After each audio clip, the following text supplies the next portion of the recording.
Good morning, good morning. Make sure you hit that like button, subscribe to our channel, share our content with a friend. As you can see, I'm off today. Walking Pharaoh, getting some exercise in before I do this yard. But yeah, man, make sure you subscribe to the channel, like the content. We appreciate it a lot. We got an update on Aminah. She is not pregnant, but she is possibly about to start her, I would say, her second cycle, her second heat, which I'm aware of.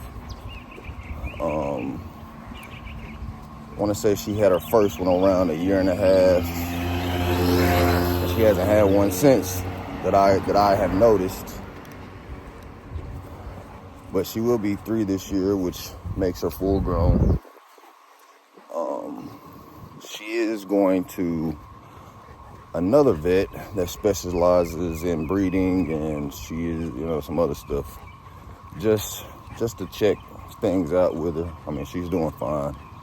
But her nipples were swelling. Her chest was getting big and dropping. And she did not do that in her first heat. So it's kind of why. And the way she was acting, her attitude, temperament, that's kind of why I assumed she could possibly be pregnant, right? But I am not tripping about that because honestly, I didn't want her to get pregnant within her second heat.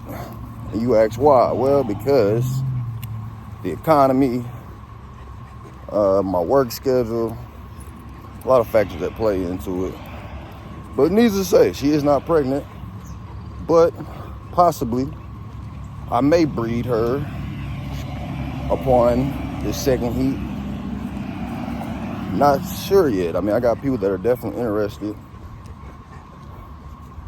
but we'll have to see. I mean, I got a lot of things going on, and not in a rush because she is my baby. She is my first Corso. She is, she's a pet, but more than a pet. And more than likely, I'm only gonna breed her 2 or 3 times before I retire her so I can keep her around as long as possible. So yeah, that's the news on Aminah. She's doing great. She's still in Tennessee. We have to make another appointment. Possibly, hopefully she'll see this vet next week sometime. We'll see. But on to other news. I really don't have much to talk about other than, there's a lot to talk about, but I don't want to do it on this short segment, I guess. We're just going to talk about, once again, the culture, black and brown people. All you see in entertainment news or within the entertainment industry, whatever you want to call it, is, bro, we always putting each other down, like discredit each other. Always bringing out the negative. Always want to talk about the negative. Why? Because that's what our people feed off of. And it's sad and it's pathetic.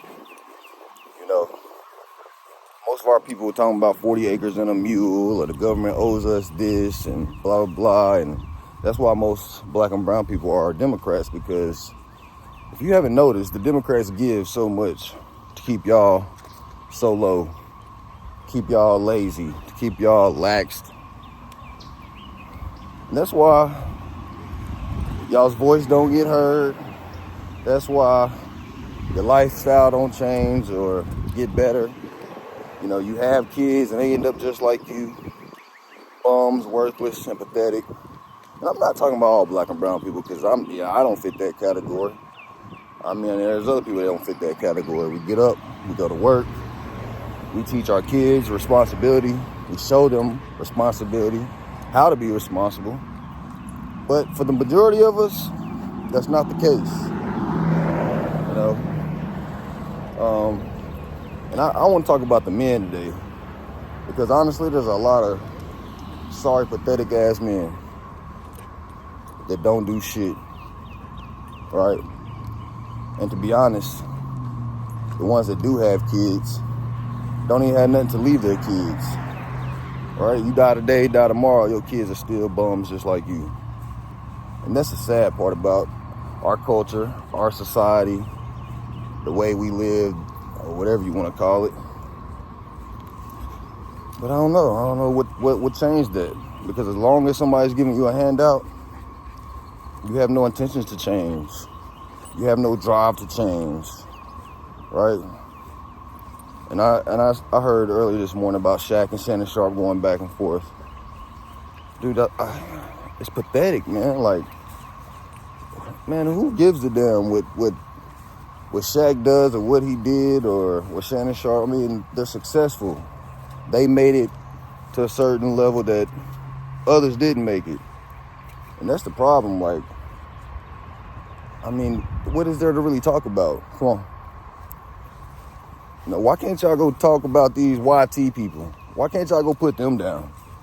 Why can't y'all expose the truth about what they got going on? Why do y'all always want to do it to each other? Is it because our people feed off of it and thrive off of that? And that's so-called entertainment?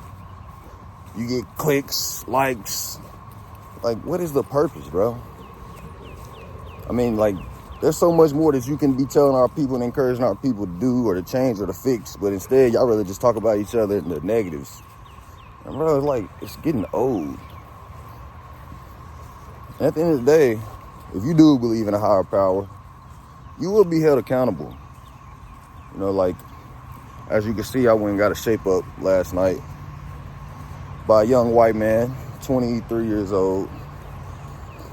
And I mean, he was just asking questions and questions and questions. It was my first time meeting him, my first time allowing him to cut my hair. He did a great job. But the questions he was asking me, you know, about business, about kids, about finance, you know, things like that, like, I couldn't deny him. I couldn't tell him no. I couldn't just sit there and not answer his questions. Because I'm the type of person, the type of man, no matter what color or creed you are, if I can help you, like, that's what I want to do. And I don't understand why, you know, these so-called entertainers and celebrities are not like that. You've made it. You have enough money to take care of yourself, your seed, they seed, you know, for generations. But instead, you rather promote the negative. You rather give the negative. You know, you rather give power to the negative instead of telling us the things that would put us somewhat in the same boat or the same position you're in. I mean, we're not all going to be millionaires. Just to be honest, it's not going to happen, right? But at the end of the day, like, we can make enough to live. We can make enough to give our kids something, to leave them something. But no.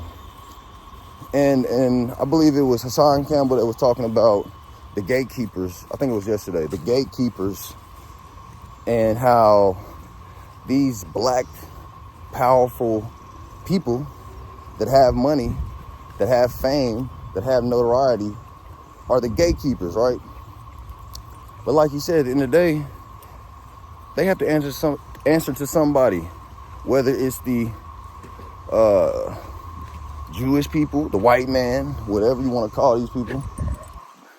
They're still not above and beyond reproach, right? So why is it that they act like, and they put on this front like they are, what's the word I'm looking for? That they don't have to answer somebody, basically. And that everything that they do is on their own accord. And it's just not true.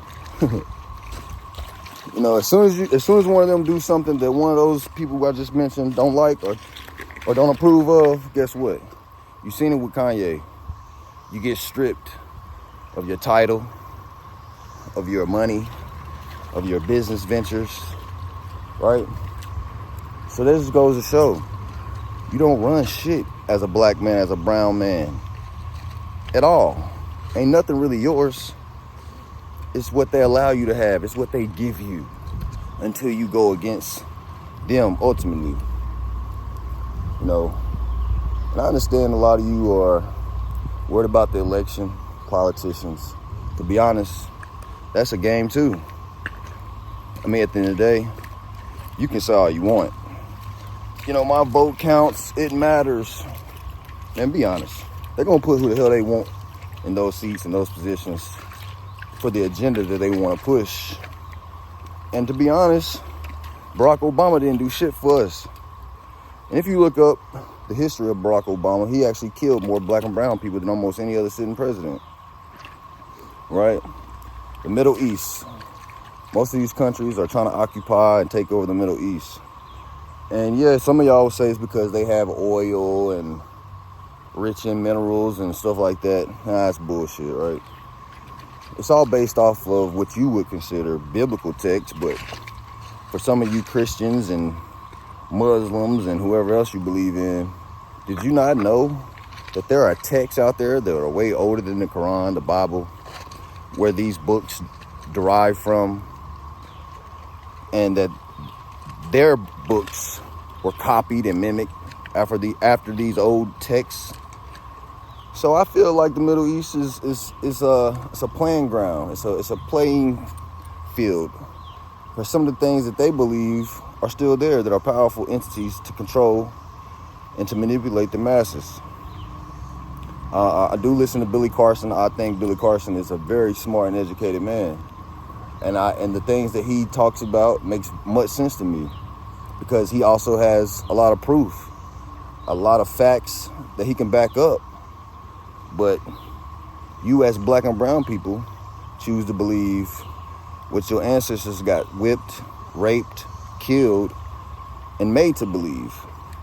And you are lazy and don't go and research and study it for yourself. And, you know, I think you're pathetic. Period. It's sad.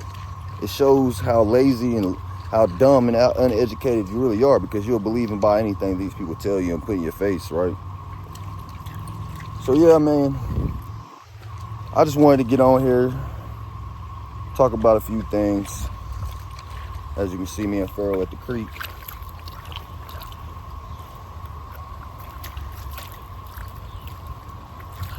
On this beautiful Friday. I'm about to get this yard done here in a minute. I got some other business I got to tend to, but yeah, man, I hope y'all have a good day. Enjoy your day. Be productive. Be positive. You know, if you got your kids, find something fun and entertaining for them to enjoy and do. If you don't spend time with your kids, it's never too late to change it. You know, to fix that. I mean, you can never get time back. But at the end of the day, you can start new. And show your kids you are trying and want to do better by them. So yeah, man.